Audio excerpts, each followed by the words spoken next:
Welcome to Babblecom 5.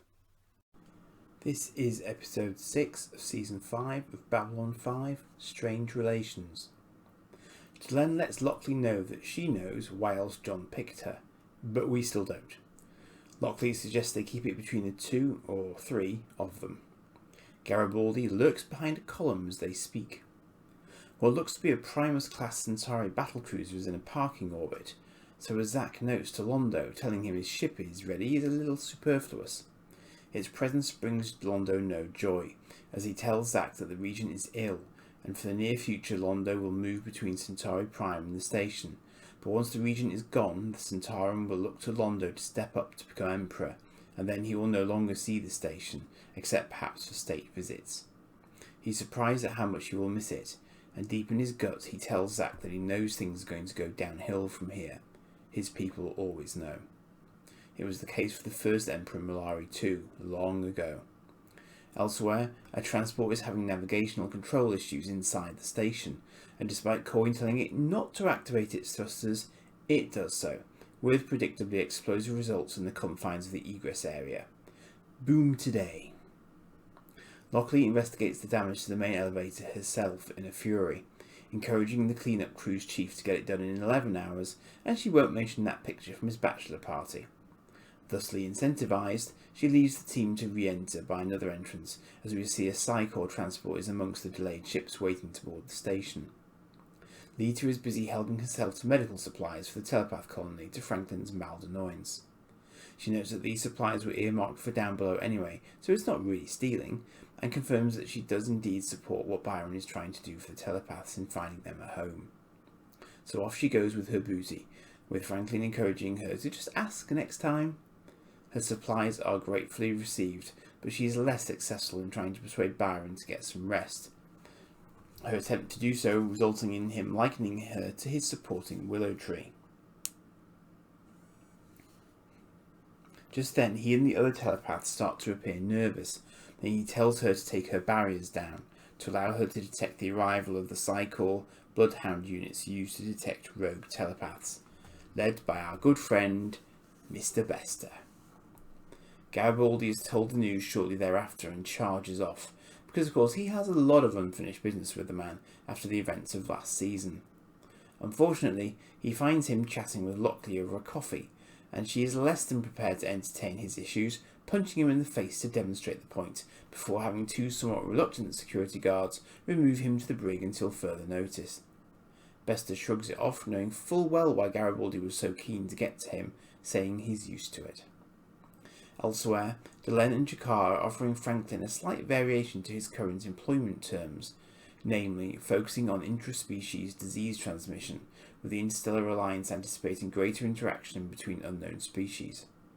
His work on Babylon 5 is an excellent starting point, yes, but member worlds will be required to give him access to medical information, although how willingly they may do so is up for speculation. Nevertheless, he's keen about the prospect of taking on the job, and has no hesitation in doing so. This leads Jakar to question whether he's doing enough for the Alliance himself, to which Delenn suggests that he be careful what he wishes for. Lockley and Sheridan have a somewhat spiky meeting over the Bester issue. He wants him gone, but she can't make him gone until he does something wrong on her watch, whatever his past history with Sheridan and Garibaldi may be. Lockley points out that while Sheridan allowed the telepaths to stay on the station, he didn't grant them immunity, and so Bester could be within his rights. And Sheridan has said member worlds govern their own people, by their own laws, so he can't intervene at an alliance level. He's trapped in a web of his own making, which leaves the ball in Lockley's court.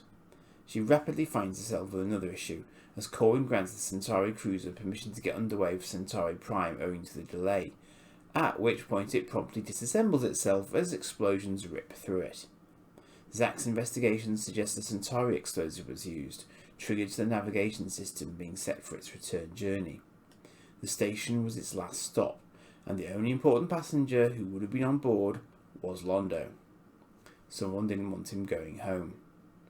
So although she knows there's a ridiculously long list of suspects, Lockley decides to review the files herself, only to realise just after Zack has asked her how long she plans to keep Garibaldi in the brig, that said ex-security chief has pulled her confidential personnel record with his security code. Now she's off to bust his head. Which is also what Bester has in mind as he moves with his bloodhound units, only to run into Lita, who tells him the rogues aren't there. Then Bester realises his hounds aren't just not sensing the rogues, they're not sensing anyone in a crowded area. Lita is jamming them, and mind-slapping the ones who try and move closer, but it's a strain. She and Bester debate whether she's strong enough to take them all on, with her wondering if she'd make a mistake and cause a brain bleed in the process. Bester doesn't push because he tells her the command staff are on his side these days, so he can have an overwhelming number of security guards on hand rapidly. He knows that if the telepaths scatter, she can't protect them all. She knows that too, and as Byron joins her, she says she knows of some places that might work, but knows it's a long shot. He kisses her briefly for believing in them before they move off hurriedly. Lockley goes to visit Garibaldi in the brig, and having resolved why she doesn't want to throw Bester out of an airlock quite as much as he does, he moves on to the next issue. Why did Sheridan pick her? Finally she relents and sits down, and we learn the truth. The reason is one Garibaldi just wouldn't have thought of.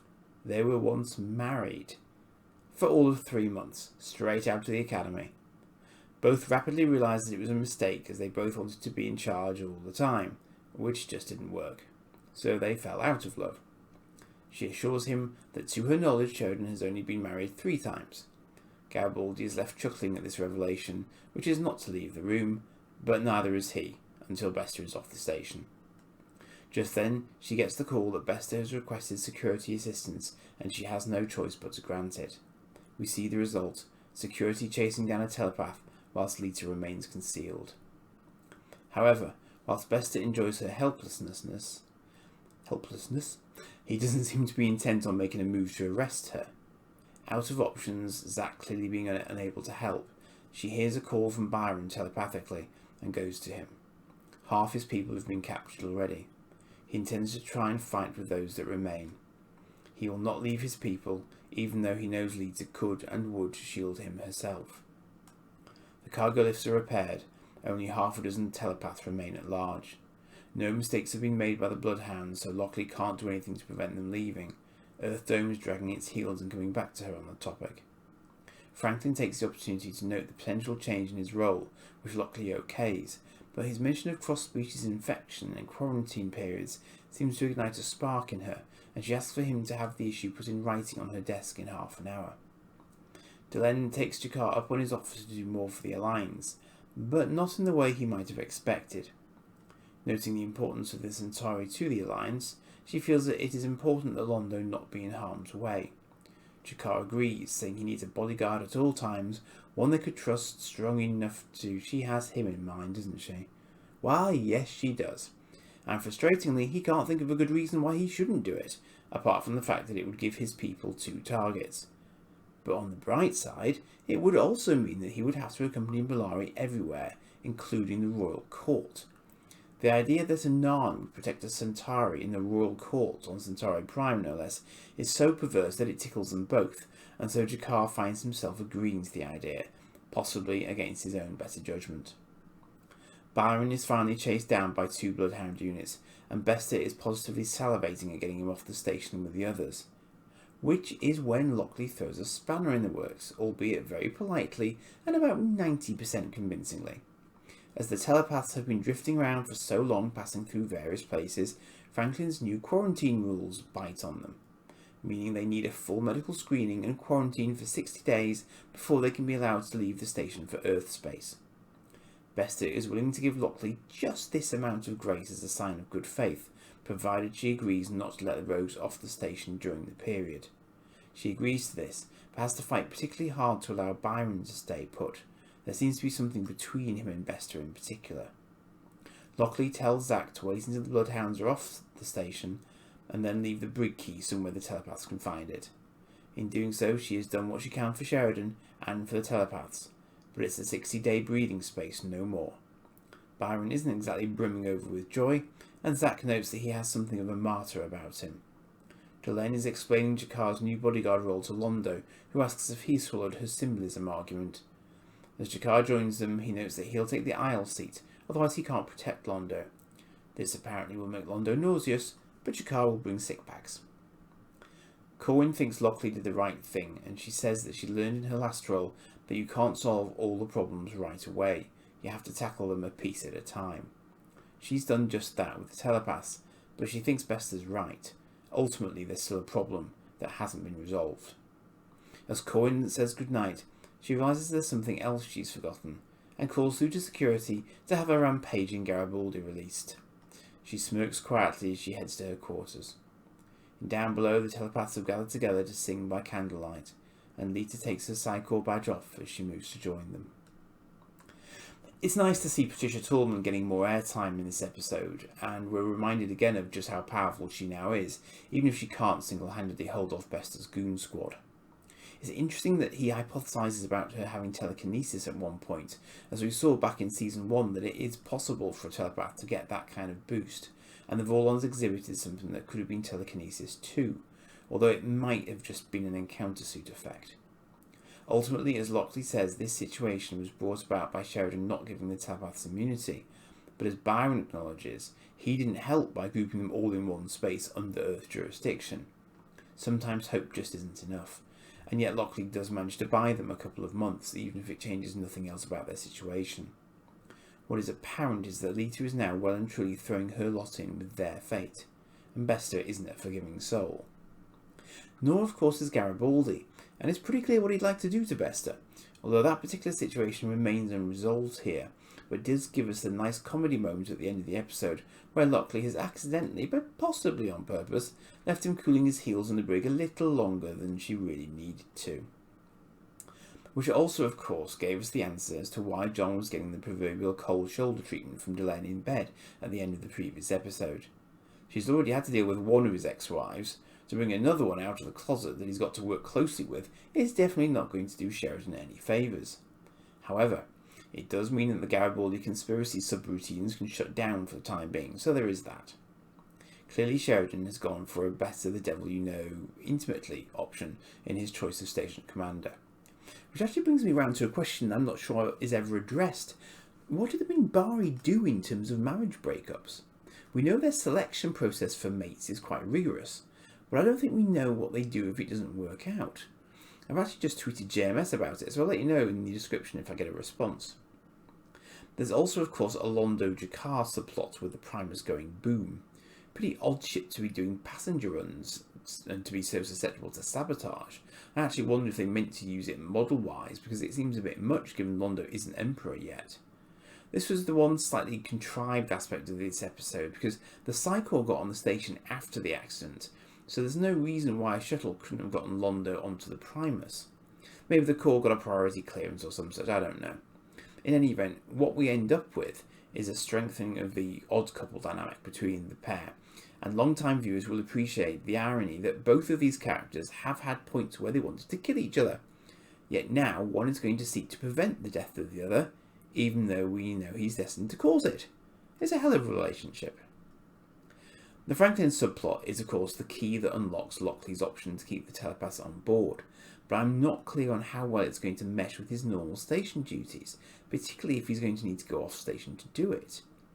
Lockley seems surprisingly fine with it as it happens, which just seems a little odd as it's the Interstellar Alliance asking an Earth Force officer to work for them on a sort of part-time basis.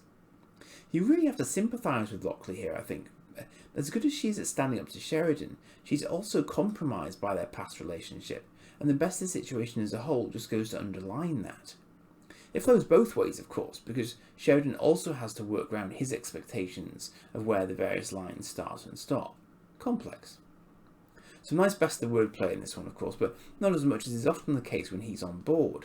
He's more ancillary to this episode because the focus is on the station telepaths and Lisa, which I actually have no problem with. It's just a reminder that he's still in the mix, and it's also interesting that his dynamic with Lockley is very different to what we're used to. He just hasn't factored in the Sheridan element of the equation at this point. So all in all, not a bad episode, just not a great episode, but on the plus side, it feels like the season isn't scrambling quite as much as it was when it started. It's had a chance to draw breath and settled into the new reality a little more in a season which could of course very easily not have happened. The telepaths get a stay of execution, and Jakar and Londo look to be heading back to Season 4 territory with both of them on Centauri Prime, in rather different positions to when they were last there. Until next time, be seeing you.